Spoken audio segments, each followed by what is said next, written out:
नमस्कार दोस्तों, आप लोगों का फिर से स्वागत है आपके अपने channel one exam dot in पर। मैं भरत सिंह राठौड़ आज आपका फिर से स्वागत करता हूं अपने channel one exam dot in पर। आज की क्लास लेकर आया हूं मैं टीआरए जूनियर अकाउंटेंट वालों के लिए रिवीजन की क्लास। जो मुहिम मैंने स्टार्ट की थी उसी मुहिम के तहत पहली क्लास में कर चुका था, यानी बिजनेस के बारे में, व्यवसाय के बारे में आपको सारी रिवीजन करा चुका था। आज उसी चीज़ में दूसरा चैप्टर लेकर आ रहा हूँ, दूसरी पार्ट लेकर आ रहा हूँ, फॉर्म्स ऑफ बिजनेस ऑर्गेनाइजेशन, जिसको बोलते हैं हम व्यापारिक संगठन के स्वरूप। ठीक है, उसके बारे में बात करेंगे बहुत सारे, जैसे सोल प्रोप्राइटर एकल व्यापार हो गया, और स्वामित्व वाली कंपनी एकल स्वामित्व वाले मतलब व्यापार हो गया। फिर पार्टनरशिप की बात करेंगे, साझेदारी की बात करेंगे, फिर अपन कंपनीज की बात करेंगे, कॉर्पोरेटिव सोसाइटीज़ की बात करेंगे, सहकारी समितियों की बात करेंगे। और 4 तरह के पार्ट थे जो मैंने आपको पढ़ाए थे, डिटेल पढ़ाए थे। आज उसकी रिवीजन क्लास है तो फटाफट लेते हुए अपन चलेंगे, जैसे कि लास्ट मैंने क्लास ली थी, राइट। और मैं आपको बता देना चाहता हूँ, ये जो पोस्टर दिख रहा है आपको, अपने विकी भाई, रॉकी भाई पीछे खड़े, ये बोल रहे हैं असिस्टेंट प्रोफेसर और टीआरए के लिए, असिस्टेंट जूनियर अकाउंटेंट टीआरए के लिए 30% ऑफ चल रहा है अभी तक। जैसे ही नोटिफिकेशन आता है ऑफर क्लोज हो जाएगा। जल्दी से जिन लोगों ने सब्सक्राइब नहीं किया अभी भी कर लो, देरी ना करें, नोटिफिकेशन का इंतजार ना करें, तनिक भी विलंब ना करे, और फटाफट अपने कोर्स को बाय करे और अपनी तैयारी स्टार्ट करते। जिस तरीके से भी करना चाहते हो अपनी तैयारी स्टार्ट करते और फटाफट, ताकि अभी देखो रिवीजन पे आ गए हैं, मतलब आपको कोर्स भी पढ़ना है, उसके साथ कुछ पीवाईक्यूज भी करने हैं, एमसीक्यू भी करना है, और अब आप रिवीजन पे आ गए तो आपको देखो कितना फास्ट काम करना है अपन को, राइट। टेस्ट सीरीज भी अपन लाएंगे, जैसे एग्जाम नोटिफिकेशन आता है टेस्ट सीरीज भी अपन लेते हुए आएंगे, right.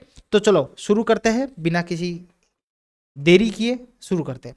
One exam dot in पर कैसे बाय करना कोर्स, कैसे आपको सब्सक्राइब करना है आपको पता ही है। One exam dot in Google play store पे जाके one exam dot in app download करनी है, स्टोर सेक्शन के अंदर जाना है, और वहाँ पे सारी चीज़ें आपको एज इट इज़ दिख जाएगी। और कुछ भी दिक्कत हो, कोई भी चीज़ हो, तो नीचे व्हाट्सअप नंबर इसी वीडियो के नीचे दे रखे 8233504084 पे आप जाके चैट करके आप किसी भी तरीके से अपनी बात पूछ सकते हैं, अपनी बात रख सकते हैं, राइट। और सारी बात वहीं पे भी कर सकते हैं।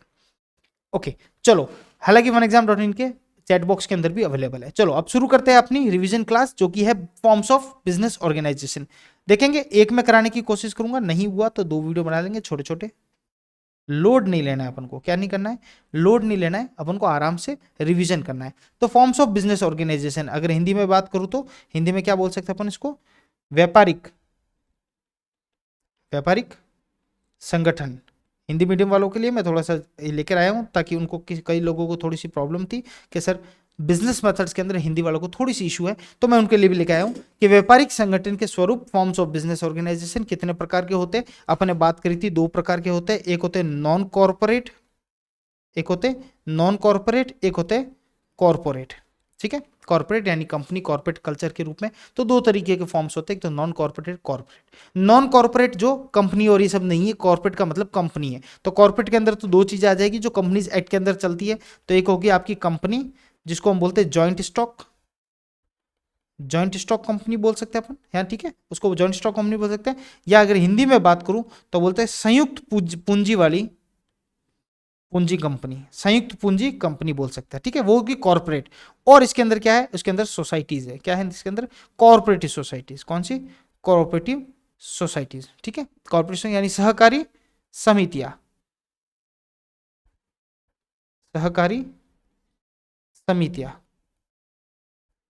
हिंदी में देख लेना भाई, ऊपर नीचे हो तो देख लेना थोड़ा सा, ठीक है, सहकारी समितियां, राइट। और अगर बात करें किसकी, नॉन कॉर्पोरेट, तो नॉन कॉर्पोरेट भी 2 तरीके के हैं, उनको भी अपना पड़ा था 2 तरीके। एक तो अपन बोलते हैं सोल प्रोप्राइटर, सोल प्रोप्राइटर, और एक बोलते हैं अपन पार्टनरशिप। एक दूसरा क्या बोलते हैं, पार्टनरशिप। सोल प्रोप्राइटर और पार्टनरशिप, सोल प्रोप्राइटर और पार्टनरशिप। सोल प्रोप्राइटर का मतलब एकल स्वामित्व वाली कंपनी, हिंदी में बोले तो क्या बोले, एकल स्वामित्व वाली कंपनी, स्वामित्व वाली कंपनी। और अगर पार्टनरशिप की बात करें तो उसको बोलते हैं साझेदारी, साझेदारी, ठीक है, साझेदारी और फर्म कह दो या साझेदारी कह दो। ओके, एक एक को पढ़ते हैं अपन, एक एक चीज, इसी को पूरा फॉर्म्स ऑफ ऑर्गेनाइजेशन बिलीव है, यानी हमें इसके बारे में पढ़ना है, यह है क्या, उसके बाद उसकी मेरिट्स क्या है, यानी अच्छी बात क्या है, बुरी बात क्या है। अच्छी पहले तारीफ कर लो, फिर उसको गालियां निकाल लो, कुछ टाइप्स है उसके, कुछ प्रमुख टाइप्स है तो टाइप्स को पढ़ लो, और बस यही बातें अपन को पढ़नी है, राइट। ओके, शुरू करते हैं सोल प्रोपाइटर से। किससे बात करते हैं, सोल प्रोपाइटर, इंपॉर्टेंट है, मोस्ट इंपॉर्टेंट है सोल प्रोपाइटर। हिंदी में बात करें तो एकल स्वामित्व, एकल स्वामित्व। हिंदी में थोड़ा देख लेना, कहीं मेरी अगर फटाफट में लिखते समय कुछ दिक्कत हो तो आप मुझे बता देना। एकल स्वामित्व सबको पता है। सोल प्रॉपर्टी यानी जितने भी ये देखोगे ना अपने किराना वाली दुकान और जहां पे एक आदमी का बिजनेस हो उसको बोलते हैं एकल स्वामित्व। एकल स्वामित्व सोल प्रोप्राइटर बोलते हैं, यानी वो अकेले ही आदमी होता है, वही सुबह शटर खोलता है, वही गिराता है। सर क्या वो नौकर नहीं रख सकता? अरे भैया नौकर रख सकता है, लेकिन मालिक वो अकेला ही है, ठीक है, मालिक वो अकेला ही है, ठीक है। अगर इसकी लक्षण की बात करें यानी इसकी फीचर्स की बात करें कि क्या फीचर्स होते हैं, क्या लक्षण होते हैं इस एकल स्वामित्व वाली कंपनी के, या एकल स्वामित्व वाली कंपनी में ऐसे बोल देता हूँ, एकल स्वामित्व वाली बिजनेस या व्यवसाय के। तो आपको याद रखना सबसे पहले तो वन मैन आर्मी होती है, तो वन मैन ओनरशिप है इसके अंदर। वन मैन ओनरशिप का मतलब क्या हुआ? एक ही स्वामी है, एकल स्वामी है, ठीक है, एक ही आदमी स्वामी है। No separation, no separation of ownership and management. Management और ओनरशिप के अंदर कोई प्रकार का सेपरेशन नहीं होता, यानी वो खुद ही मालिक है और वो खुद ही मैनेजमेंट है, यानी वो खुद ही सारा प्रबंध करके चल रहा है और खुद ही वो क्या है, स्वामी भी है, यानी खुद ही सारे चीज, यानी उसी को सब मैनेज करके वो चलना है। नहीं तो क्या होता है, मैनेजमेंट अलग होता है, मालिक अलग होता है। तो यहाँ पे कोई सेपरेशन इस प्रकार का नहीं होता क्योंकि एक ही आदमी है। नो सेपरेट एंटिटी, को सेपरेट एंटिटी है क्या, यानी स्वतंत्र अस्तित्व नहीं है, स्वतंत्र अस्तित्व नहीं है। यानी कहने का मतलब अगर कोई मेरी दुकान पे आ जाए और मुझे बोल दे कि भाई ये दुकान है, मैंने माल लिया और आपने मुझे माल गलत दिया तो मैं आपके ऊपर केस कर रहा हूँ, मैंने बोला नहीं मेरे ऊपर क्यों कर रहा है, दुकान के ऊपर कर। दुकान की अलग अस्तित्व है, सेपरेट लीगल एंटिटी। अपन जब ने कंपनी पढ़ा था, अपने पढ़ा था, सबसे इंपॉर्टेंट बात उसकी यही है कि उसका अस्तित्व अलग है, यानी मालिक का अस्तित्व अलग है और उसका अस्तित्व अलग है। यानी केस भी करना है तो कंपनी पे करो, मालिक पे नहीं कर सकते आप, राइट। तो मालिक यानी वो जो डायरेक्टर है वो सब। लेकिन एक आदमी के एक ही स्वामित्व वाली कंपनी या व्यवसाय होगा, उस व्यवसाय के अंदर कोई दूसरा दो अस्तित्व नहीं हो सकते, वो खुद ही है, यानी कंपनी अपनी कुछ नहीं है, यानी इस दुकान का नाम यानी आप खुद हो, केस होगा तो आपके खुद के ऊपर होगा, दुकान का अस्तित्व अलग से नहीं है। तो no separate separate entity, okay. सारा प्रॉफिट किसको जाएगा, तो ऑल प्रॉफिट सारे किसको जाएगा, टू प्रोपाइटर। जो प्रोपाइटर, जो एकल प्रोपाइटर किसको बोलते हैं हम, जो स्वामी होता है, एकल स्वामित्व वाली कंपनी का, सॉरी बिजनेस का, व्यवसाय का स्वामी होता है, उसको बोलते हैं प्रोपाइटर, ठीक है। सारा प्रॉफिट उसको जाएगा, सारा मैनेजमेंट वो करेगा, मालिक वो है, और वो उसको और उसके बिजनेस को अलग कर सकते हैं अपन, नहीं कर सकते। उसको और उसके बिजनेस के मैनेजमेंट को अलग कर सकते हैं, बिल्कुल नहीं कर सकते। क्या उसका दायित्व कितना होगा, सबसे इंपॉर्टेंट बात वो होगा अनलिमिटेड। क्या होगा, अनलिमिटेड लाइबिलिटी। उसके दायित्व क्या होगा, अनलिमिटेड होगा, यानी उसका दायित्व दायित्व क्या होगा, अनलिमिटेड दायित्व होगा उसका, राइट, अनलिमिटेड दायित्व, ठीक है। यानी कितना भी नुकसान होगा सारा उसको सहन करना है, ऐसा नहीं कि इतने तक ही सहन करूंगा, इससे ज्यादा नहीं करूंगा, सारा का सारा बेटा तेरे को ही करना है। और उसका क्या है, फुल कंट्रोल होगा उसके ऊपर। क्या होगा, फुल कंट्रोल, यानी नियंत्रण जो है वो क्या होगा, फुल होगा, ओके। ये सारी बात किसकी, सोल प्रॉपर्टी के लक्षण अपन पढ़ रहे हैं किस तरीके से होता है। अब इसकी बात करते हैं कि क्या इसके मेरिट्स क्या है, यानी मेरिट्स की बात करें, यानी क्या इसके अच्छे पॉइंट एडवांटेज है, क्या इसके फायदे हैं या लाभ समझ लें, क्या इसके लाभ है, पर क्या है, सबसे पहले तो इजी फॉर्मेशन। क्या होता है इसका, इजी फॉर्मेशन एंड क्लोजर, दोनों ही। इसको बनाना यानी इसका निर्माण एवं समापन, निर्माण और समापन दोनों ही क्या है, बड़ा इजी है। इजी तो फॉर्मेशन है, इजी उसका क्लोजर है। सुबह आए, दुकान खोली, इजी मतलब आपको खोलनी है तो किराए का घर दुकान चाहिए, खुद की दुकान हो, 4-5 आइटम रखिए, आपने बिजनेस खोल दिया, उसके लिए कोई आपको लीगल माथाफोड़ी करने की जरूरत नहीं है। इजीली आपने कोई डॉक्यूमेंटेशन जरूरत नहीं है, खोल लिया आपने, बिजनेस कर लिया, चालू हो गया। बंद करना है, कल सुबह आना ही मत, दुकान खोलना ही मत, बंद भी हो गया। तो ईजी तो इसका निर्माण है और ईजी उसका समापन भी है। डायरेक्ट मोटिवेशन है इसके अंदर। डायरेक्ट मोटिवेशन का मतलब क्या हुआ, भाई मैं जितनी दिन काम करूंगा सारा पैसा मेरा है, रात को 2 बजे तक दुकान खोलूंगा तो मेरा है, शाम को 6 बजे बंद करके चला जाऊंगा तो भी मेरा है। तो डायरेक्ट मोटिवेशन है, किसी और के लिए काम नहीं कर रहे, आप खुद के लिए काम करो, तो इसमें डायरेक्ट मोटिवेशन है, डायरेक्ट इंसेंटिव, डायरेक्ट इसको फायदा है, ठीक है। क्विक डिसीजन मेकिंग, और क्या फायदा है इसका, क्विक डिसीजन मेकिंग, किसी को पूछना तो है नहीं, खुद को डिसीजन लेना है, जो खुद को बेटर लगा वो डिसीजन ले लिया, खुद की दुकान खुद ने डिसीजन ले लिया। नहीं तो मैनेजर कंपनी में कितनी माथापड़ी होती है, और पार्टनरशिप में तो और भी ज़्यादा, 2 पार्टनर को पूछो, बोले मुझे नहीं पूछा, तीसरे को बोले नहीं मैं मना कर रहा हूँ, उसको पहले मनाओ, तो इस तरीके से नहीं होता। यहाँ पे सारे निर्णय क्या होते हैं, शीघ्र निर्णय होते हैं, क्विक डिसीजन होते हैं, ठीक है। यानी हिंदी में लिख दूँ, शीघ्र निर्णय, फास्ट एकदम, इंतजार करने की जरूरत नहीं। सीडी वाला सी ऐसा आ गया। ठीक है, शीघ्र निर्णय। उसके अलावा क्या है, कॉन्फिडेंशियलिटी कितनी रहती है। कॉन्फिडेंशियलिटी का मतलब क्या हुआ, मतलब कोई बात है बाहर लीक हो जाएगी क्या, नहीं। कॉन्फिडेंशियल ऑफ इन्फॉर्मेशन, इन्फॉर्मेशन की कॉन्फिडेंशियलिटी रहती है, यानी खुद की बात खुद के पास ही है, दूसरों को अगर वो चाहे तो बताए, नहीं चाहे तो नहीं रहता। यानी गोपनीयता यहाँ पे क्या होता है, सूचना की गोपनीयता पूरी रहती है। किसकी, सूचना की गोपनीयता पूरी रहती है, क्योंकि वो चाहे तो किसी को बताए, अन्यथा उसको कोई ऐसा उसको पावर नहीं है कि उसको दबा के आप कह सकते हो कि आप हमें सूचना देवे। ठीक है, अब इसकी बात करते हैं डीमेरिट्स की, यानी उसके लाभ हो गए, तो नुकसान क्या क्या है इसके, यानी इसमें क्या क्या नुकसानदायी है। ठीक है, वो डिसएडवांटेज की बात कर लेते हैं अपन। सबसे पहली बात, अनलिमिटेड लाइबिलिटी। सबसे ज्यादा दुखदायी क्या है इसके अंदर, कि इसकी लाइबिलिटी क्या है, लिमिटेड नहीं है, जो इसका दायित्व है वो क्या है, असीमित है, असीमित दायित्व वाली है। असीमित यानी यानी जितना भी नुकसान हुआ, चाहे 1 करोड़ को हुआ, चाहे 10 लाख का हुआ, चाहे 50 करोड़ का हुआ, अनलिमिटेड है, आपको भुगतना ही पड़ेगा। अनलिमिटेड लाइबिलिटी इसके अंदर है। किसके कंपैरिजन, पार्टनरशिप के कंपैरिजन या कंपनी के कंपैरिजन। यहां पे दिक्कत है कि यहां पे अनलिमिटेड है, उन सब में क्या है, लिमिटेड क्या है, लाइबिलिटी है। एलएलपी की बात कर रहा हूं, पार्टनरशिप में भी अनलिमिटेड है, लेकिन लिमिटेड लाइबिलिटी पार्टनरशिप की बात करूंगा तो वहां पे क्या है, लिमिटेड। कंपनी के अंदर आपका दायित्व लिमिटेड है, जितने आपके शेयर या जितना आपका पैसा है उतनी ही आपकी लाइबिलिटी, इससे अधिक आपकी लाइबिलिटी नहीं हो सकती। यानी पैसा अगर से ज्यादा नुकसान हुआ तो आपकी लाइबिलिटी नहीं है, दूसरे भरेंगे, तो देख लेना ऐसा। दूसरा जो उसके अंदर नुकसान क्या है, इसके अंदर लिमिटेड मैनेजरियल एबिलिटी। भाई वो खुद ही आदमी अच्छा सेल्समैन हो सकता है एक आदमी, क्या वो अच्छा प्रबंधक या अच्छा मैनेजमेंट मैनेजर हो सकता है क्या, इसके ऊपर क्वेश्चन हो सकता है। होने में तो कोई लोग हो भी सकते हैं, लेकिन याद रखना, जो अच्छा बेच सकता है वो अच्छा मैनेज कर सकता है, इसकी बहुत ज़्यादा 99% फेल होते हैं यहाँ पे। यानी वो सेल्समैन तो अच्छे हो जाते हैं लेकिन मैनेजमेंट अच्छा नहीं कर पाते, या किसी का मैनेजमेंट अच्छा होता है लेकिन वो सेल्समैन अच्छा नहीं हो सकता। तो यहाँ पे जब एक ही आदमी होता है तो उसकी लिमिटेड मैनेजरियल एबिलिटी होती है, वो क्या अच्छी तरीके से प्रबंध योग्यता उसकी क्या है, कम होती है, यानी अच्छी तरीके से मैनेज नहीं कर पा सकता। ठीक है, यानी उसकी प्रबंध योग्यता पे सवाल होता है, वो क्या होती है, सीमित होती है, लिमिटेड होती है। Okay, next, limited resources. जब एक ही आदमी है तो जितना पैसा उसके पास है उतना ही लगा पाएगा। अब ज्यादा से ज्यादा कितना लगेगा, नहीं, दो आदमी दो पार्टनर हो, जैसे ए और बी काम कर रहे हैं, तो 10 लाख ये लाएगा, 10 लाख के 20 लाख के रिसोर्सेज हो गया। अगर एक ए ही करेगा तो 10 लाख का रिसोर्स, तो रिसोर्सेज जो संसाधन है वो भी तो बढ़ेंगे। 20 लाख रुपए जो धंधा है 10 लाख में हो रहा था, उसको 20 लाख में करोगे तो हर चीज अच्छी देने की करोगे, तो संसाधन भी बढ़ेंगे। अगर अकेला आदमी है तो उसका संसाधन भी क्या हो जाएंगे, लिमिटेड संसाधन भी हो जाएंगे। ओके, और सबसे last, less stability. Less stability का मतलब क्या हो गया, कि इसकी स्थिरता यानी इसका जीवन काल जो है वो क्या है, वो क्या है, वो कम है, यानी सीमित है, यानी कोई फिक्स नहीं है। मतलब सीमित कह सकते हो या कम कह दो, कहने का मतलब स्टेबिलिटी। आज सुबह वो नहीं आया, दुकान नहीं खोली, तो दुकान नहीं खुलेगी, फिर बंद ही हो जाएगी। यानी किसी एक एकल स्वामित्व वाली कंपनी व्यवसाय और वो मर गया तो वो बिजनेस फ्लॉप भी हो सकता है, खत्म भी हो सकता है, डिपेंड करता है। तो यानी एक उसकी सीमित लिमिट जीवन काल है।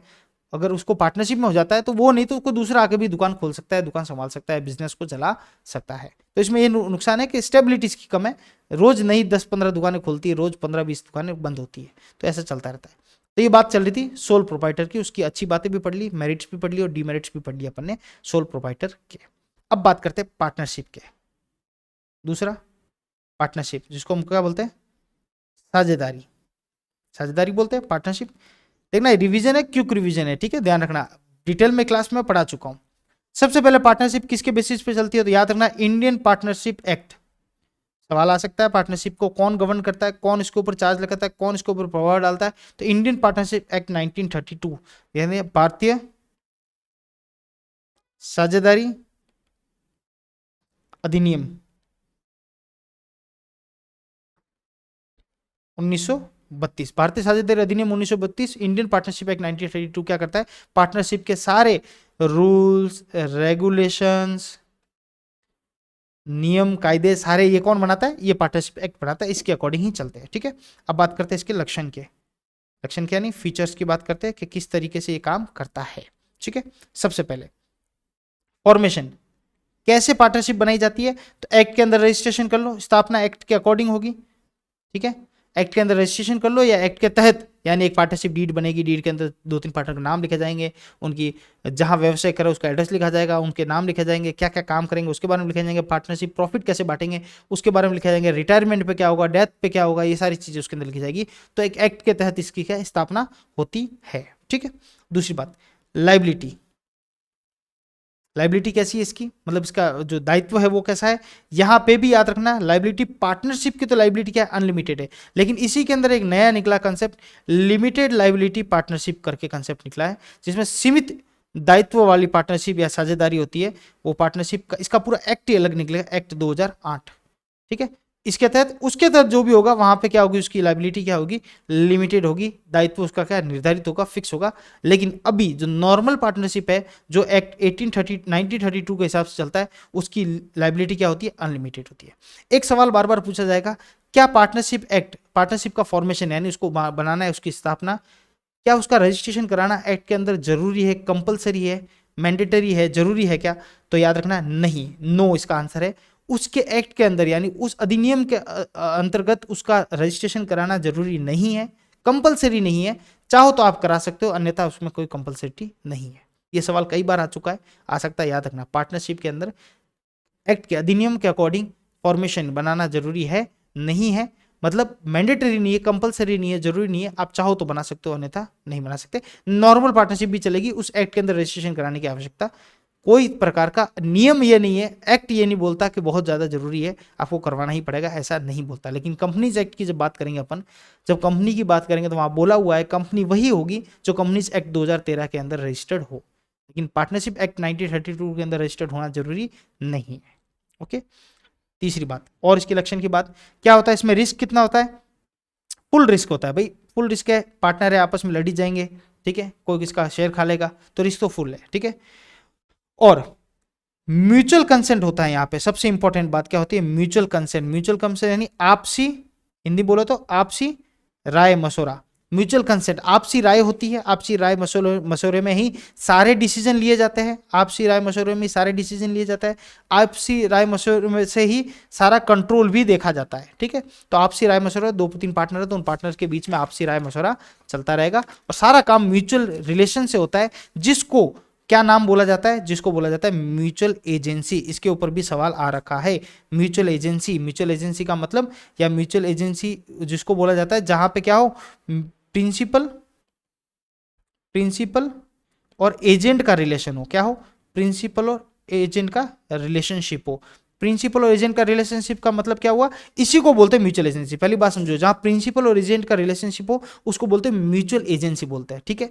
प्रिंसिपल और एजेंट का मतलब क्या हुआ, जिसको बोलते हैं हम एजेंसी संबंध, क्या बोलते हैं हिंदी में बोलो तो एजेंसी संबंध, ठीक है, रिलेशनशिप, एजेंसी संबंध। एक एजेंसी, कोई किसी की एजेंसी लेता है तो कैसे सिस्टम चलता है, माल भेजेगा, वो उसका एजेंट है, उसके बिहाफ पे माल बेचेगा, राइट, उसके बिहाफ पे माल बेचेगा, क्या माल उसका नहीं, वो प्रिंसिपल के बिहाफ पे क्या कर रहा है, माल बेच रहा है। तो यहां पे बोलता है कि हर पार्टनर के बीच में आपस में प्रिंसिपल और एजेंट का रिलेशन है, म्यूचुअल एजेंसी का रिलेशन है, एजेंसी का संबंध है। यानी अगर ये बात कह दे अपन कि क्या every partner is agent and principal as well, क्या मतलब हुआ इस कथन का, हिंदी में समझाता हूं। इस कथन का मतलब हुआ हर पार्टनर एक दूसरे का क्या है, एजेंट भी है और एक दूसरे का प्रिंसिपल भी है। यानी अगर ए प्रिंसिपल है और इसके बिहाफ पे एज ए एजेंट बी उसका पार्टनर माल सेल कर रहा है, तो याद रखना बी प्रिंसिपल भी है और उसके बिहाफ पर ए भी एज ए एजेंट क्या कर सकता है, माल बेच सकता है या किसी को किसी तरीके की डील कर सकता है। तो हर पार्टनर एक दूसरे का क्या है, एजेंट भी है और एज सेम टाइम क्या, प्रिंसिपल भी है। यानी कोई अगर पार्टनर ए ने कुछ किया तो बी और सी अपने हाथ नहीं खींच सकते कि भाई वो तो ए ने किया, मेरे को क्या लेना देना। बोले नहीं, आप लोगों के बीच में, साझेदारी के बीच में क्या है, एजेंसी का रिलेशन है। यानी एक साझेदार कुछ करता है तो उसके लिए सारे साझेदार को भुगतना पड़ेगा, एक साझेदार कुछ करता है तो उसका सारा प्रॉफिट भी सारे साझेदारों के अंदर बांटा जाएगा, राइट। तो इसके बीच में क्या है, एजेंसी वाला रिलेशन है। याद रखना, इंपॉर्टेंट सवाल, शायद पिछली बार आया भी था। ओके, चलो अब बात करते हैं अपन कि पार्टनरशिप का टाइप्स देख लेते हैं, पार्टनर्स के टाइप देख लेते हैं, ठीक है, कि पार्टनर कितने प्रकार के होते हैं, किस किस प्रकार के होते हैं, ठीक है। सबसे पहले एक्टिव पार्टनर। एक्टिव पार्टनर कौन है भाई, एक्टिव पार्टनर कौन है, एक्टिव पार्टनर जो एक्टिव है, नाम से पता चल रहा है एकदम एक्टिव है, एकदम एक्टिव यानी सक्रिय है, क्या है वो, सक्रिय है, इसलिए उसको एक्टिव पार्टनर, हर काम में सक्रिय रहेगा, रोज आएगा, दुकान खोलेगा, गद्दे पे बैठेगा, नोट गिनेगा, सक्रिय पार्टनर है। दूसरा होता है स्लीपिंग पार्टनर, क्या होता है, स्लीपिंग पार्टनर, या उसको बोल सकते हैं दूसरा इंग्लिश में नाम होता है डोरमेंट पार्टनर, क्या बोलते हैं अपन उसको, डोरमेंट पार्टनर, यानी सीधी सी बात है, वो क्या था, सक्रिय था, तो ये क्या हो गया, निष्क्रिय पार्टनर हो गया। स्लीपिंग, सो रहा है घर पे, बस उसका नाम चल रहा है। डोरमेंट, कोई काम का नहीं है, उसका नाम चल रहा है। निष्क्रिय है, असली बिजनेस के अंदर, व्यवसाय के अंदर वो काम नहीं करता, लेकिन प्रॉफिट बांटते समय आ जाता है प्रॉफिट लेने, ठीक है, उसको बोलते हैं स्लीपिंग पार्टनर, निष्क्रिय पार्टनर। तीसरा, और किस प्रकार के पार्टनर हो सकते हैं, एक होता है सीक्रेट पार्टनर, सीक्रेट नहीं, सीक्रेट, सही है ना, हाँ, सीक्रेट पार्टनर, सीक्रेट यानी गुप्त, गुप्त पार्टनर, एकदम किसी को उसका नाम तक पता नहीं चलता, जिसको हम दूसरे नाम क्या बोलते हैं, जिसको हम बोलते हैं पार्टनर्स इन प्रॉफिट्स। ऐसे पार्टनर जो सिर्फ और सिर्फ लाभ में पार्टनर होते हैं, गुप्त पार्टनर होते हैं, वो बोलते हैं हमारा नाम कहीं नहीं आना चाहिए, हम एकदम लाभ में पार्टनर है, वो पैसा वैसे देते भाई, आप बोलते हैं पूरा बिजनेस को फाइनेंस में करता हूँ, मेरा नाम कहीं नहीं आना, तुम बिजनेस चलाओ दो जने, मेरा तीसरा मैं पार्टनर हूँ, तुम्हारा गुप्त पार्टनर हूँ, कहीं मेरा नाम नहीं होना चाहिए, प्रॉफिट होते समय तीसरा हिस्सा मुझे दे देना, या जो भी हिस्सा उसका होगा उतना मुझे दे देना। इस तरीके पार्टनर बोलते हैं गुप्त पार्टनर, सीक्रेट पार्टनर। फिर होता है नॉमिनल पार्टनर। ये कौन होता है भाई, नॉमिनल पार्टनर, जिसको बोलते हैं नाम मात्र पार्टनर, नाम मात्र का पार्टनर। नाम पार्टनर का, पार्टनर का मतलब क्या हुआ, जिसका सिर्फ नाम होता है, ना तो वो काम करता है, ना उसने पैसे डाले हुए, ना कुछ करता है, सिर्फ उसका नाम रखता है। कई बार होता है ना, उसके नाम से काम चल जाता है, गुडविल चल जाता है, वहाँ इलाके का बड़ा गुंडा हो, वहाँ इलाके का बड़ा नेता हो, वहाँ इलाके का बड़ा सेलिब्रिटी हो, तो उसके नाम से ही क्या चलता है। विराट कोहली ने को रेस्टोरेंट में, अब उसने पैसा डाला नहीं डाला, उस उसका नाम चलता है, भाई उसका है, तो नाम मात्र का पार्टनर होगा नॉमिनल पार्टनर, ठीक है, उनका सिर्फ नाम यूज होता है, कैपिटल यूज नहीं होता, पूंजी यूज नहीं होती है। पांचवा, partner by estoppel, partner by estoppel, इसका मतलब क्या हुआ, एस्टोपल, पार्टनर बाय एस्टोपल, यानी हिंदी में बोले तो विबंधन, विबंधन साझेदार। विबंधन, विबंधन साझेदार का मतलब क्या हुआ, मतलब ऐसा हुआ कि किसी प्रकार का वो कोई एक्ट करता है, किसी प्रकार का कोई एक्ट करता है, या किसी प्रकार का कोई एक्शन करता है, या किसी प्रकार का कोई बिहेवियर ऐसा करता है, राइट, या किसी प्रकार का कोई conduct, impression, conduct impression to other. भाई क्या होता है, विबंधन साझेदार वो हुए, पार्टनर बाय एस्टोपल ये हुए, यानी वो कहीं पे ऐसे दर्शाता है कि मैं इस पर्टिकुलर साझेदारी का क्या हूँ, साझेदार हूँ, या इस पर्टिकुलर पार्टनरशिप का मैं क्या हूँ, पार्टनर हूँ, और आप मेरे साथ डील करो। मेरी फर्म का नाम नहीं सुना आपने, BSR एंड कंपनी। अब BSR कंपनी कोई दूसरी होगी, मैंने खुद को बताया कि मैं उस कंपनी का क्या हूँ, पार्टनर हूँ, और मैंने उसके साथ कर दी डील। अब मैंने डील कर दी, और डील एकदम प्रॉफिटेबिलिटी है, अगले को भी फायदेमंद हो रहा है, ऐसी बात नहीं है, नुकसान होगा तो बोले फ्रॉड कर दिया, अलग है। अगले ने BSR कंपनी है, उसने बोला हाँ भाई ये मेरे को तो डील मंजूर है, अच्छी डील है, तो मैंने कहा यार ये तो मैंने करवाई, तो बोले तूने तो करवाई, तू पार्टनर तो है नहीं मेरा, तो कि ठीक है मैं पार्टनर बाय एस्टोबल बन जाता हूँ, विबंधन पार्टनर बन जाता हूँ, मैं था नहीं लेकिन मैंने ऐसा शो किया, अब मुझे कुछ क्षण के लिए या इस पर्टिकुलर टास्क के लिए मुझे पार्टनर मान लो, उसे बोलते हैं पार्टनर बाय एस्टोपल। यानी इस तरीके से कोई एक्शन किया, कोई बिहेवियर किया, कोई खुद को ऐसे किसी को इंप्रेस करने के लिए इंप्रेशन दिखाया कि भाई मैं इस पर्टिकुलर साझेदारी का साझेदार हूं, तो ऐसे करके भी पार्टनर हो सकते हैं। एक्चुअल में वो पार्टनर नहीं होते, लेकिन उसको पार्टनर बनाया जा सकता है as a partner by estoppel. एक होता है पार्टनर बाय होल्डिंग आउट। ये कौन होते हैं partner by holding out, partner by holding out वो लोग हुए, partner by holding out, partner by holding out का मतलब हुआ प्रतिनिधि, प्रतिनिधि साझेदार, हिंदी में बोले तो क्या बोले, प्रतिनिधि साझेदार। क्या मतलब हुआ प्रतिनिधि साझेदार का, ठीक है, यानी पार्टनर तो नहीं है, लेकिन उसको अलाउ कर देते हैं कि भाई तुम एज ए जानबूझकर, मतलब एज ए प्रतिनिधि बना दो, हमारे प्रतिनिधि, तुम हमारे पार्टनर बन के चले जाओ। अब भाई A और B C तीन पार्टनर थे, एक्स आया और एक्स ने बोला कि भाई वहाँ पे जाना है और वहाँ पे मेरी जान पहचान है और आप लोग, आपको काम दिला देता हूँ मैं, तो बोले आप चलो, आप पार्टनर कोई चलेगा तो अच्छा रहेगा, तो बोले ठीक है काम करो, हम तो हमारे तो नहीं उनसे बनती है, या हमें देख के काम नहीं देंगे, आप हमारे एज ए प्रतिनिधि बन जाओ, as a holding out partner, partner by holding out हो जाओ, और हमारी तरफ से आप वहाँ पे बात करो एज ए हमारे रिप्रेजेंटेटिव, या एज ए समझ लो आप हमारे पार्टनर हो। लेकिन आप पार्टनर कौन से होंगे, पार्टनर बाय होल्डिंग आउट, प्रतिनिधि पार्टनर, उसको सिर्फ प्रतिनिधि साझेदार माना जाएगा। Partner by holding out, as a आप क्या करो, वहां पे जाके हमारा प्रतिनिधि करो, और हमारे तरफ से जो भी काम हो, या किसी तरीके से कहीं जाना हो, किसी बैंक में पैसा लाना हो, बैंक में पैसा जमा कराना हो, किसी भी पर्पज से हो सकता है, उसको बोला जाता है partner by holding out, partner by holding out, ठीक है। रिप्रेजेंटेड एज ए पार्टनर, वो क्या होता है, represented as a partner, represented as a partner, वो पार्टनर की तरह रिप्रेजेंट होगा, प्रतिनिधित्व करेगा अपने आप का और पार्टनर ही माना जाएगा, राइट। उसको बोलते हैं पार्टनर बाय होल्डिंग आउट। तो ये 6 तरह के पार्टनरशिप के पार्टनर थे, टाइप्स थे, याद रखना सारे के सारे इंपॉर्टेंट है। नेक्स्ट, अब पार्टनरशिप की टाइप्स पढ़ते हैं अपन। क्या पढ़ते हैं? Types of partnership.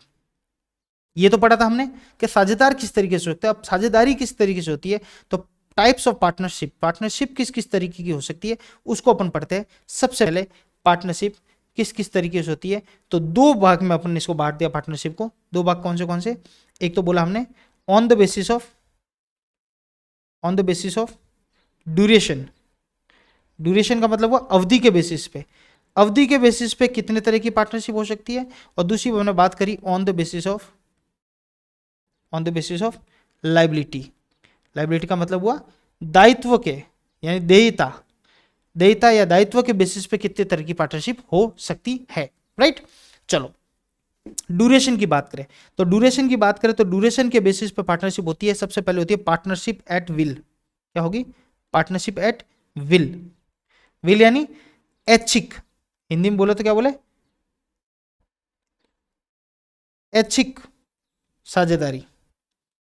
ऐच्छिक साझेदारी का मतलब हुआ स्व इच्छा से। पार्टनरशिप एट विल यानी आज मेरी इच्छा हुई है, आज मैं पार्टनर हूं, 2 महीने बाद मेरी इच्छा खत्म, यानी किसी पार्टनर की इच्छा खत्म हो तो एक प्रायर नोटिस देकर वो साझेदारी तोड़ सकते हैं या साझेदारी खत्म कर सकते हैं। तो उसकी अवधि कितनी रहेगी उस पार्टनरशिप की? तो इच्छा पे, एट विल, ऐच्छिक, यानी अपनी इच्छा पे उसकी अवधि रहेगी, उसको बोलते हैं पार्टनरशिप एट विल। याद रखना इस चीज को। दूसरी पर्टिकुलर पार्टनरशिप। पर्टिकुलर पार्टनरशिप यानी विशिष्ट साझेदारी। विशिष्ट साझेदारी का मतलब क्या हुआ? पर्टिकुलर कोई इवेंट हो, पर्टिकुलर कोई काम हो, पर्टिकुलर कोई ठेका हो, कॉन्ट्रैक्ट हो, उसके लिए साझेदारी की, और जैसे ही वो कार्य पूरा हुआ, जैसे वो इवेंट, वो ठेका, वो पर्टिकुलर काम पूरा हो गया, तो आपकी साझेदारी क्या हो जाएगी? ऑटोमेटिक खत्म हो जाएगी। तो ऐसी साझेदारियां जिसकी अवधि क्या हो, अवधि निर्धारित की जाती है पर्टिकुलर उसके काम से। जैसे कि कोई रोड बनाने का काम था, 4 महीने वो काम चलेगा, तो अवधि क्या रहेगी? 4 महीने की। 4 महीने जैसे 4 के 5 महीने हो सकते हैं। जैसे ही रोड का काम खत्म हुआ, ठेकेदारी 2 आदमी आपस में मिलकर रोड बना रहे थे, जैसे रोड का काम खत्म हुआ, तू तेरे घर मैं मेरे घर, दारू का ठेका खुला 1 साल के लिए, 2 लोगों ने मिलकर उस ठेका चलाने की कोशिश की। ठेका जैसे 1 साल उसकी अवधि पूरी हुई, लाइसेंस पूरा हुआ, आप दोनों की पार्टनरशिप भी खत्म होगी। इसको बोलते हैं पर्टिकुलर पार्टनरशिप। तो 2 तरह की अवधि के बेसिस पे पार्टनरशिप एट विल और पर्टिकुलर पार्टनरशिप। अब बात करते हैं देयता यानी लाइबिलिटी के बेसिस पे पार्टनरशिप कितने प्रकार की हो सकती है, उसके ऊपर बात करते हैं। तो सबसे पहले होती है जनरल पार्टनरशिप। यानी सामान्य पार्टनरशिप।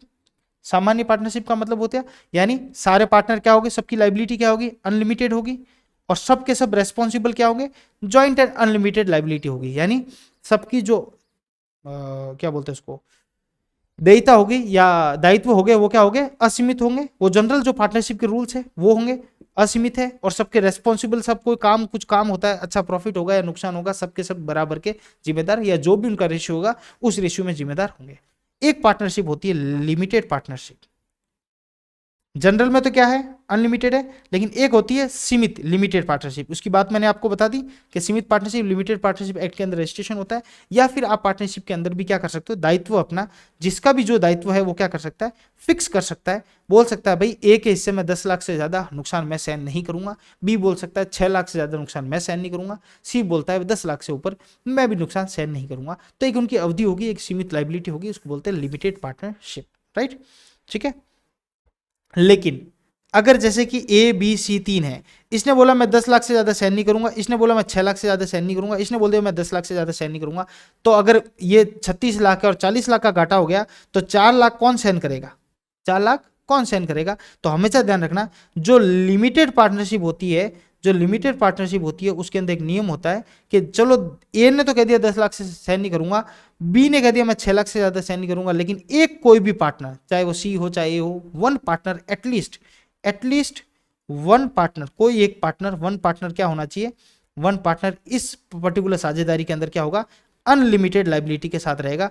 नहीं तो आप ऐसे नहीं कर सकते, बोले मैं इतने से ज्यादा नहीं करूंगा, दूसरा बोले मैं इतने से ज्यादा नहीं करूंगा, ऐसे करके सारे अपना हाथ ऊपर कर लेंगे, तो ऐसा नहीं होगा। मूल सिद्धांत साझेदारी का चला जाएगा, और वो क्या है? अनलिमिटेड। हाँ, जो मैंने लिमिटेड पार्टनरशिप एक्ट बोला है वो 2008 के अंदर रजिस्टर्ड होगा, वो एकदम सिस्टम ही अलग हो जाता है, वो यहाँ पे नहीं आएगा, उसकी बात आ गई यहाँ पे तो अपनी बात कर रहे हैं कि ऐसी कोई नॉर्मल पार्टनरशिप भी लिमिटेड हो सकती है, बिल्कुल हो सकती है, लेकिन किसी एक पार्टनर को क्या अनलिमिटेड अपनी रखनी पड़ेगी। ए बोला 10 लाख, बी बोला 6 लाख, सी बोला ठीक है, उसके बाद अगर कोई बचेगा तो मैं साइन कर लूंगा, तो ये उसकी होगी अनलिमिटेड, इसकी क्या होगी अनलिमिटेड, राइट। तो अवधि और देयता पे हमने पार्टनरशिप का वर्णन भी कर दिया, क्लासिफिकेशन भी कर दिया है। अब एक और जो इंपॉर्टेंट चीज है इसके अंदर वो अपन पढ़ते हैं, पार्टनरशिप डीड। क्या होता है पार्टनरशिप डीड? मैंने बताया था ए और बी दो आदमी है, दोनों मिलके एक कोई धंधा करना चाहते हैं, कोई बिजनेस करना चाहते हैं। बिजनेस करने के लिए उनको एक डीड बनानी पड़ेगी। डीड को क्या बोल सकते हैं मैं? संलेख। क्या बोलते हैं हिंदी में? संलेख। ठीक है, यानी यहाँ पे इसको नाम बोलते हैं मैं साझेदारी संलेख। आपस में संघ यानी सब मिलके लिखा हुआ एक डीड है, साझेदारी। तो इस तरीके से एक डीड बनाते हैं, डीड के अंदर सारी चीज लिखी जाती है, प्रॉफिट कितना रहेगा इसके अंदर सारी चीज लिखी जाती है, नाम क्या रहेगा, बिजनेस की जो नेचर है वो कैसा रहेगा, भाई कैसा बिजनेस है, पानी पाइप लगाने का, रोड बनाने का, साझेदारी का है, कैसा है, फाइनेंस का है, कंस्ट्रक्शन का है, वो कैसा है, ड्यूरेशन क्या रहेगी, कितने टाइम के लिए, अनलिमिटेड है तो अनलिमिटेड, पार्टनरशिप एट विल है तो वो, इन्वेस्टमेंट किसने कितना पैसा डाला वो लिखा जाएगा। ठीक है, एड्रेस लिखा जाएगा, सिचुएशन सिचुएटेड कहाँ है, एड्रेस कहाँ है, किसका क्या, जितने भी पार्टनर्स हैं उनके पार्टनर्स के नाम लिखे जाएंगे। ठीक है, और यानी इसको बोलते लोकेशन बोल दो। और क्या लिखा जाएगा? रूल्स एंड रेगुलेशन लिखे जाएंगे सारे के सारे, क्या क्या रूल्स एंड रेगुलेशन हमारे आपस में रहेंगे। प्रॉफिट एंड लॉस का रेशियो लिखा जाएगा, किस किस में किस किस भाग में बांटा जाएगा प्रॉफिट एंड लॉस। ठीक है, और भी सारी दायित्व ड्यूटीज लिखी जाएगी सारे, और ऑब्लिगेशन, ऑब्लिगेशन यानी जितने भी उनके दायित्व है, उनके कर्तव्य है, वो सारे के सारे उसके अंदर लिखे जाएंगे। किसके अंदर? डीड के अंदर। और दोनों साइन करेंगे, नोटरी होगी, सारा चीज ओके हो जाएगा। ठीक है, पार्टनर का नाम लिखा जाएगा। और भी बता दो, नेम ऑफ पार्टनर, पार्टनर के नाम लिखे जाएंगे। ठीक है, फिर शेयर हो गया, उनका पार्टनर का नाम हो गया। फिर सैलरी वैलरी को देनी है किसी को तो वो लिखी जाएगी। फिर इसके अंदर रिटायरमेंट का टर्म क्या होगा, कितने टाइम में कौन रिटायर होगा। ठीक है, डेथ के टाइम क्या सीन होगा वो लिखी जाएगी। ये सारी चीज इसके अंदर लिखी जाएगी। डिस्प्यूट हो तो, विवाद हो तो, विवाद के समय किस तरीके से इसको सुलझाना है वो भी चीजें उसके अंदर लिखी जाएगी। ओके, तो ये सारी बात किसमें? पार्टनरशिप डीड या संलेख में, साझेदारी संलेख के अंदर लिखी जाएगी। ठीक है, ओके। इंपॉर्टेंट बात वापस मैं कह दूं, इसका रजिस्ट्रेशन, पार्टनरशिप का रजिस्ट्रेशन क्या है? ऑप्शनल है। इस बात को याद रखना, क्या है वो? ऑप्शनल है, वैकल्पिक है। ठीक है, इसका पंजीकरण, पंजीकरण क्या है? पंजीकरण वैकल्पिक है, ऑप्शनल है, जरूरी नहीं है, कंपलसरी नहीं है। याद रखना इस बात को। ठीक है, कुछ मेरिट डीमेरिट की बात कर ले, अपने बात की अच्छी बातें, मेरिट्स, और यहां पे लिख देता हूं डीमेरिट्स फटाफट। अच्छी बातें बुरी बातें, सबसे पहले अच्छी बातें क्या क्या है इसके बारे में, पार्टनरशिप होने से क्या फायदा है। सबसे पहले तो ये भी इजी फॉर्मेशन है कि रजिस्ट्रेशन जरूरी नहीं है, तो आराम से बना सकते हैं। क्लोजर भी हो सकता है, आपस में दोनों मिल के, दो पार्टनर आपस में मिलकर बंद कर दे, बात खत्म हो जाती है। ठीक है, हाँ सबसे इंपॉर्टेंट बात, मोर फंड्स, दो लोग मिलेंगे तो ज़्यादा पैसा आएगा, ज़्यादा रिसोर्सेज, ज़्यादा संसाधन होंगे हर चीज़ के। ठीक है, यहाँ पे एक सबसे इंपॉर्टेंट बात होती है जो सवाल आएगा, सेक्रेसी, गोपनीयता। ये इसकी स्पेलिंग सही नहीं, गोपनीयता की, गोपनीयता यहां पे बनी रहेगी। दो तीन पार्टनर है तो आपस में सेक्रेसी बनी रहती है, पब्लिक का ये इन्वॉल्वमेंट नहीं होता, पार्टनर के आपस की बातें आपस में निकल देते हैं। और एक और सबसे इंपॉर्टेंट बात ये होती है, शेयरिंग ऑफ रिस्क। मैंने सोल प्रोप्राइटर एकल स्वामित्व बताया था हाई रिस्क होती है, रिस्क ज्यादा होती है, यहाँ पे रिस्क शेयरिंग भी होती है। ठीक है, यहाँ पे भी रिस्क ऐसे तो हाई होती है, लेकिन रिस्क क्या होती है? शेयरिंग भी होती है। आपस में दो तीन पार्टनर हो तो भाई सबका नुकसान होगा, तो सबका 10 लाख का नुकसान हुआ, 3 जने हो तो 3-3 लाख ही उनके हिस्से आएंगे। डीमेरिट की बात करें तो वही अनलिमिटेड लाइबिलिटी जो कि एकल स्वामित्व में थी, वही इसकी डीमेरिट, दायित्व का कोई अपार दायित्व है, कोई लिमिटेड नहीं है।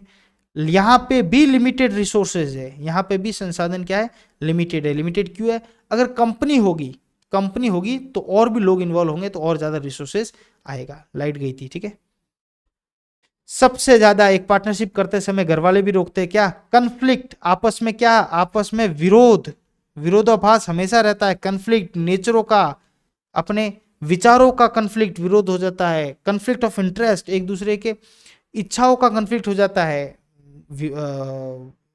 सोच का कन्फ्लिक्ट हो जाता है। विरोध किसी न किसी चीज में पार्टनर के बीच में होता ही है, और वहां पे सारा मटिया मैल हो जाता है।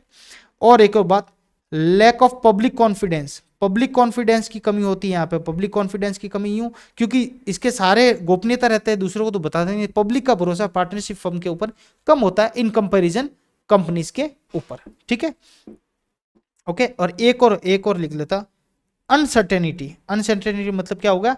अनिश्चितता। अनिश्चितता का मतलब क्या हुआ? निश्चितता नहीं है, अनिश्चितता है। कहने का मतलब अगर कोई पार्टनर मर गया, डेथ ऑफ पार्टनर, कोई पार्टनर चला गया, तो सारे के सारे बंद करके, धंधा बंद करके चले जाएंगे। इसकी निश्चितता नहीं है, फिक्स नहीं है, अनिश्चितता, अनसर्टेनिटी है कि लंबा चलेगा ही चलेगा। राइट तो यहां पे बात हुई साझेदारी, पार्टनरशिप की। एक एक चीज को मैंने वापस समझाने की कोशिश की, अच्छे से रिवीजन कराने की कोशिश की। कमेंट और लाइक करके बताइए कैसा लगेगा ये वीडियो, रिवीजन क्लास कैसी लग रही है आपको, तो मैं आगे कंटिन्यू रखूंगा। आज अपन इतनी बात करी, कॉर्पोरेट की बात करेंगे, अपन जॉइंट स्टॉक कंपनी की बात करेंगे अगले क्लास के अंदर रिवीजन, और सहकारी समितियों की भी रिवीजन अपन, ये दो जो इधर वाले हैं इन दोनों को अपन वहां पे करते हुए चलेंगे। ठीक है, ये जो है, ये जो मैं ऐसे पढ़ा रहा हूँ, ये भी आपको मैं अवेलेबल करा दूंगा, ताकि इजी फटाफट जब लास्ट एग्जाम के टाइम में जब पढ़ना हो ना, इतनी सारी चीजें पढ़नी है, बिजनेस मेथड पढ़ना है, तो फटाफट आप रिवीजन कर सको, तो वो यहाँ पे काम आएगा आपको, ये बातें आपको याद रहेगी, और वहां पे आपको रिवीजन करने में आपका समय बचेगा। कंपनी और ये सरकारी समिति की अगली एक पार्ट 2 के अंदर करूंगा, ताकि 35-36 मिनट का वीडियो बन गया, ज्यादा लंबा अपन नहीं करते, नहीं तो तुम फिर वही बात हो जाएगी लंबी क्लास और उसके अंदर कोई डिफरेंस नहीं रहेगा। चलो मिलते हैं अगली क्लास में। जरूर बताइएगा, लाइक और सब्सक्राइब कीजिएगा। जिसने अभी तक कोर्स नहीं किया है बाय, वो कर लीजिए, बहुत ज़्यादा लेट हो जाएगा फिर। और जिसने कर लिया है, कोई समस्या हो, कोई प्रॉब्लम हो, तो डाउट सॉल्विंग क्लासेस अपनी रख देंगे, आप मुझे बता दे रहा है। ठीक है, चलो मिलते हैं अगली क्लास में, अगले सेशन में।